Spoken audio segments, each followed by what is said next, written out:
Ya baik.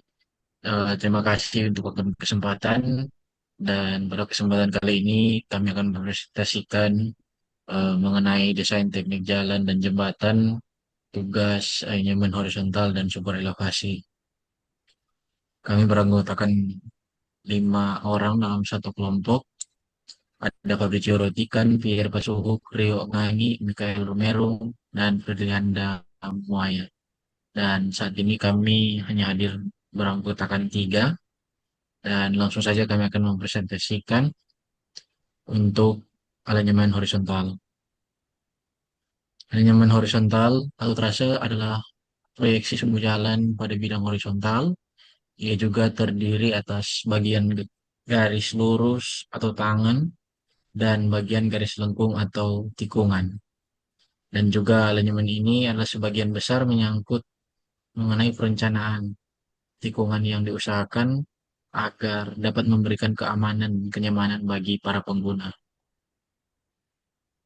Nah, kendaraan yang melewati busur lingkaran akan mendapatkan gaya sentrifugal. Gaya sentrifugal ini dapat diimbangi oleh ada dua. Yang pertama ada gaya gesek melintang antara ban kendaraan dengan permukaan jalan seperti di gambar samping ini dan juga berat kendaraan akibat kemiringan melintang. Koefisien gesekan melintang atau nilai F sama dengan Fs per M. Nah, koefisien gesekan melintang ini dipengaruhi oleh jenis dan kondisi ban, tekanan ban, kekasaran permukaan perkerasan, dan kecepatan kendaraan serta keadaan cuaca. Alinyaman horizontal lazim disebut sebagai trase jalan atau garis sumbu jalan, yaitu merupakan garis proyeksi dari sumbu jalan tegak lurus terhadap bidang datar. Pada umumnya, alinyaman ini terdiri dari serangkaian garis lurus yang menggambarkan bagian jalan dengan titik patah atau titik tikungan, dan lengkungan horizontal yang menggambarkan potongan garis lurus antara yang satu dengan yang lain. Nah, garis lengkung horizontal yang bisa juga disebut sebagai tikungan jalan, ini merupakan bagian jalan yang paling kritis bila ditinjau dari faktor keamanan dan kenyamanan bagi penumpang, termasuk pada gaya sentrifugal. Apabila suatu kendaraan bergerak dengan kecepatan tetap atau V pada bidang datar atau miring dengan lintasan berbentuk suatu lengkung seperti lingkaran, maka pada kendaraan tersebut bekerja gaya kecepatan dan gaya sentrifugal. Gaya sentrifugal mendorong kendaraan secara radial keluar dari lajur jalannya berarah tegak lurus terhadap gaya kecepatan. Gaya ini menimbulkan rasa tidak nyaman bagi para pengemudi. Nah, di sini ada parameternya gaya sentrifugal yang dikodekan sebagai F yang terjadi di mana M itu adalah massa sama dengan G juga sama dengan berat kendaraan, G kecil, gaya gravitasi bumi, A percepatan sentrifugal, V kecepatan kendaraan, dan R itu adalah jari-jari lengkung lintasan. Nah, gaya yang mengimbangi gaya sentrifugal tersebut dapat berasal dari gaya gesek melintang antara ban kendaraan dengan permukaan jalan, serta komponen berat kendaraan akibat kemiringan melintang permukaan jalan. Kita masuk pada hubungan tikungan dan kecepatan. Hubungan antara kecepatan kendaraan dan besarnya tikungan jalan ditentukan berdasarkan hukum kesetimbangan, yaitu mempertimbangkan faktor kecepatan, jari-jari tikungan, dan faktor gravitasi. Hubungan tersebut dapat terjadi dalam tiga keadaan, yaitu sebagai berikut.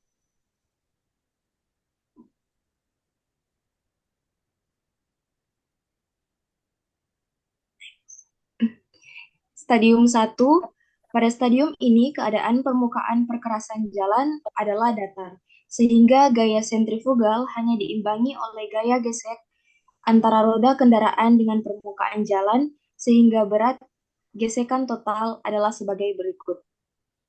FL, FL plus FR sama dengan G kali F pangkat 2 per G kali R.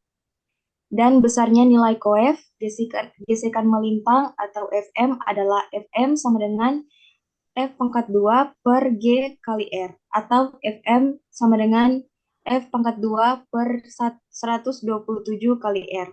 Dengan keterangan FL sebagai gaya gesek kiri, FR gaya gesek kanan, F sebagai kecepatan kendaraan, R jari-jari tikungan, NL gaya normal sebelah kiri, NR gaya normal sebelah kanan, G gravitasi atau 9,8 meter per detik atau 127.008 kilometer jam kuadrat.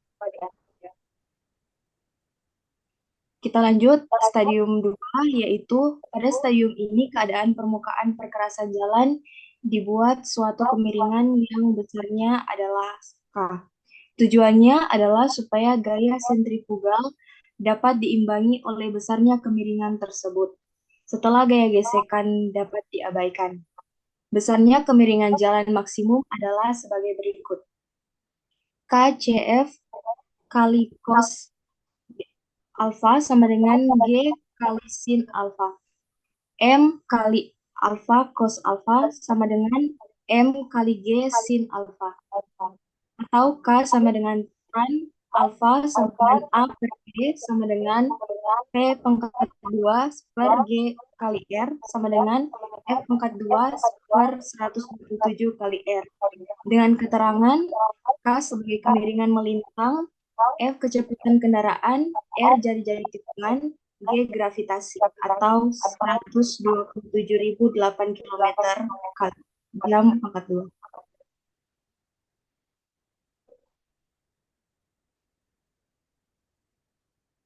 Berikutnya stadium 3. Pada stadium ini besarnya kemiringan jalan tidak dapat mengimbangi besarnya sentrifugal yang timbul. Hal ini disebabkan semakin tingginya kecepatan rencana atau semakin mengecilnya dari jari yang dipilih, sehingga gaya gesekan dan kemiringan jalan bekerja bersama-sama. Sehingga rumusnya yang didapat adalah K plus Fm F pangkat 2 per 127 kali R. Dengan keterangan K sebagai kemiringan, F sebagai kecepatan rencana, R jari-jari tikungan, dan G gravitasi.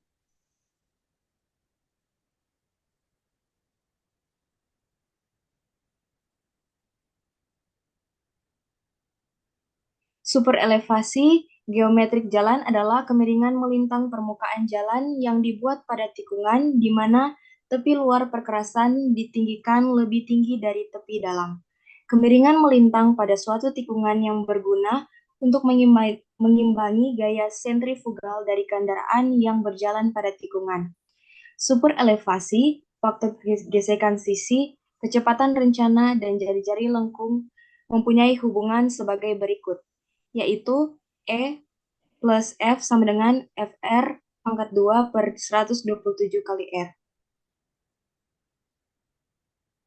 Jari-jari dan derajat tikungan. Dengan rumus umum untuk jari-jari lengkung, R dan derajat lengkung D, yaitu sebagai berikut. R sama dengan F pangkat 2 per 127 kali F plus F, D sama dengan 25 per 2 PR kali 160 derajat, di mana R sebagai jari-jari lengkung, F sebagai kecepatan rencana, D derajat lengkung. Jari-jari tikungan minimum yaitu sebagai berikut. Untuk menghindari kecelakaan, jari-jari minimum untuk super elevasi maksimum dan koefisien gesekan maksimum. Dengan rumus yang didapat, R min sama dengan VR pangkat 2 per 127 kali E max plus F max. D max sama dengan 181.900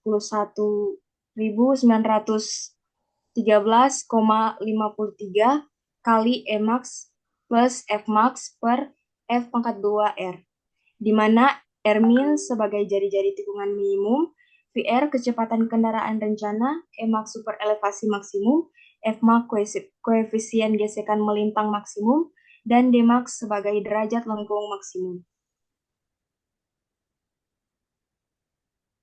Jari-jari minimum atau R min kita dapat menghitungnya sebagai berikut. Menghitung nilai super elevasi E, yaitu Emax sama dengan V pangkat 2 per 127 kali RC kurang F. Contoh pertama, RC sama dengan 240 M, Emax sama dengan 80 pangkat 2 per 127 kali 240 kurang 0,14 sama dengan 0,07 sama dengan 7%. Contoh kedua, RC sama dengan 900 M, yaitu tanpa lengkung peralihan FC. Emax yang didapat sama dengan 80 pangkat 2 per 127 kali 900 kurang 0,14 sama dengan negatif 0,084 sama dengan negatif 84%. Diambil E min sama dengan 200.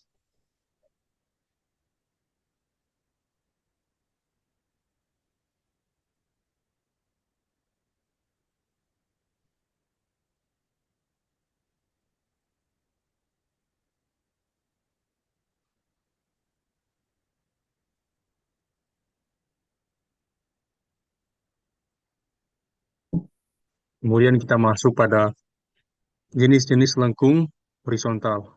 Dalam jenis-jenis lengkung horizontal,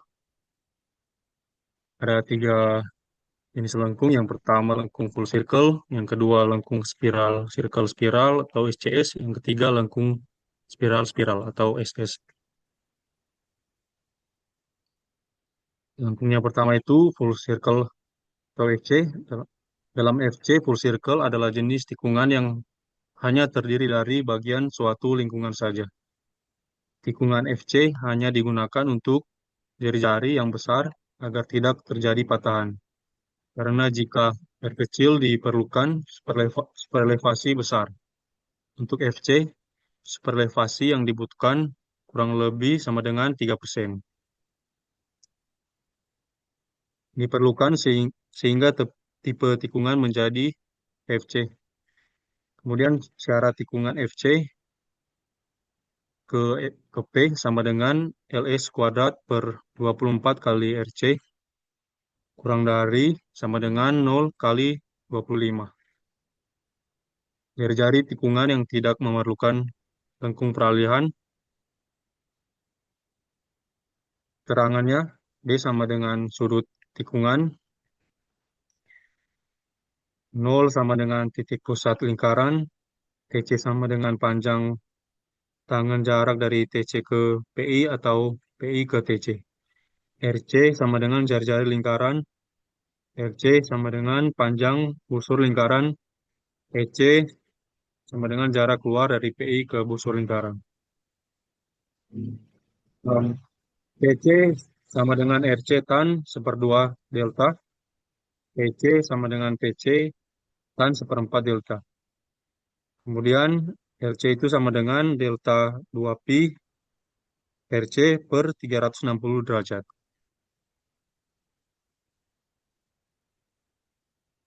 Kemudian lengkung spiral, circle, spiral.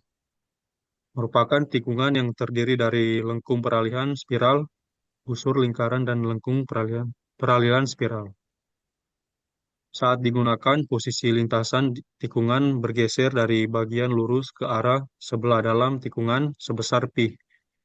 Nilai pi dihitung berdasarkan rumus yaitu pi sama dengan L kuadrat S per 24 kali RC. Syarat tikungan SCS yaitu yang pertama pi lebih 0, lebih dari 0,25.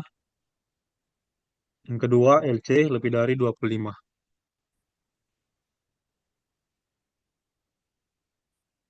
Slide berikut. Kemudian rumus untuk SCS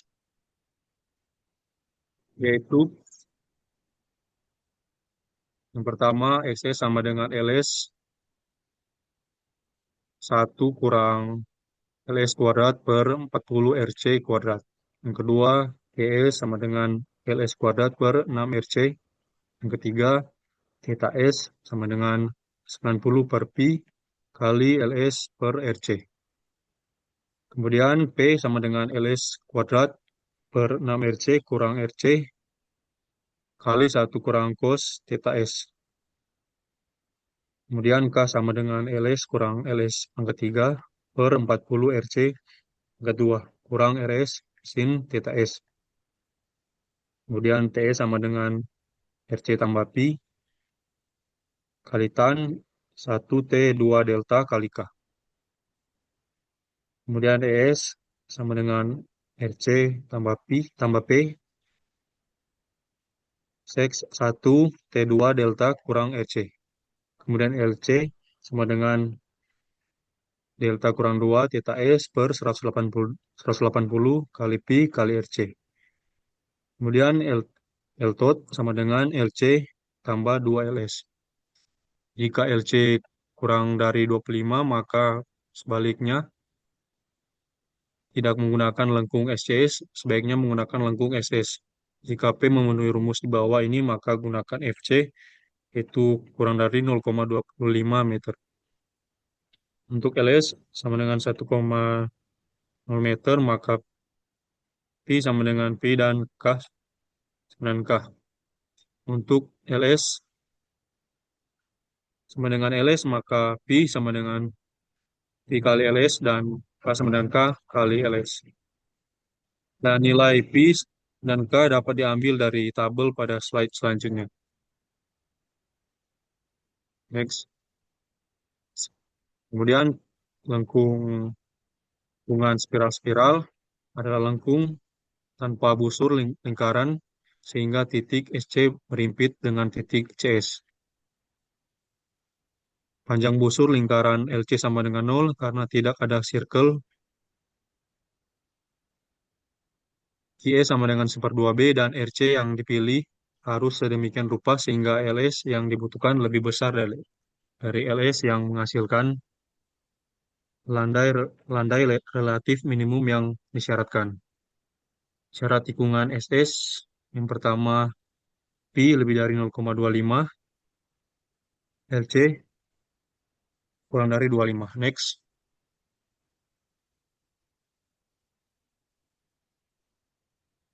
Rumus untuk spiral LC sama dengan 0 dan theta S sama dengan 1 T2 delta, L tot sama dengan 2 LS, theta S sama dengan 90 LS per Pi RC, LS sama dengan theta S kali Pi kali RC per 90, P sama dengan LS kuadrat kurang RC kali 1 kurang cos theta S, kas LS kurang LS 3 per 40 RC kuadrat kurang RS sin theta, TE sama dengan RC tambah P tan 1 T2 delta tambah K, ES sama dengan RC tambah Pi sek 1 T2 delta kurang RC. Next.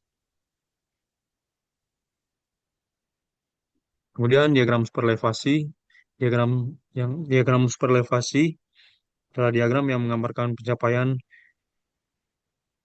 atau perubahan superelevasi lereng normal ke superelevasi penuh pada tikungan.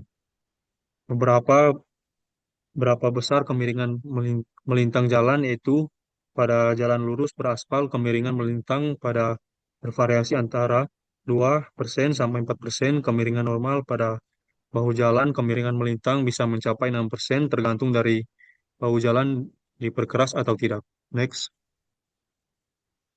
Kemudian menggambar diagram superelevasi, itu diagram superelevasi digambar dengan menganggap garis mendatar yang melalui puncak jalan sebagai garis dengan kemiringan 0%. Kemiringan lereng kekerasan diberi tanda positif atau negatif ditinjau dari elevasi sumbu jalan. Next. Menggambar diagram superelevasi untuk jalan tanpa median dengan menggunakan sumbu jalan sebagai sumbu putar dan dengan menggunakan tepi dalam pekerasan sebagai sumbu putar dan dengan memakai tepi luar pekerasan sebagai sumbu putar. Next. Kemudian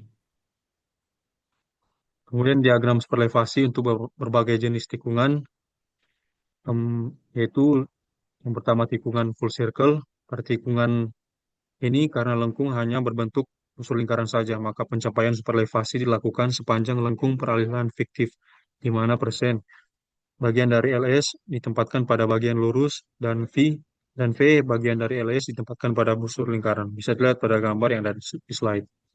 Kemudian diagram superelevasi untuk berbagai jenis tikungan, untuk tikungan spiral, sirkel spiral atau SS dan spiral spiral atau SS. Pada tikungan SS, diagram superelevasinya mirip dengan diagram superelevasi untuk lengkung SS, hanya menghilangkan bagian circle-nya saja. Artinya pada diagram superelevasi untuk lengkung SS untuk SC berhimpit dengan CS karena LC sama dengan 0. Next. Kemudian ini adalah gambar dari diagram superelevasi dan dari SCS dan SS. Demikian presentasi dari kelompok kami. Terima kasih.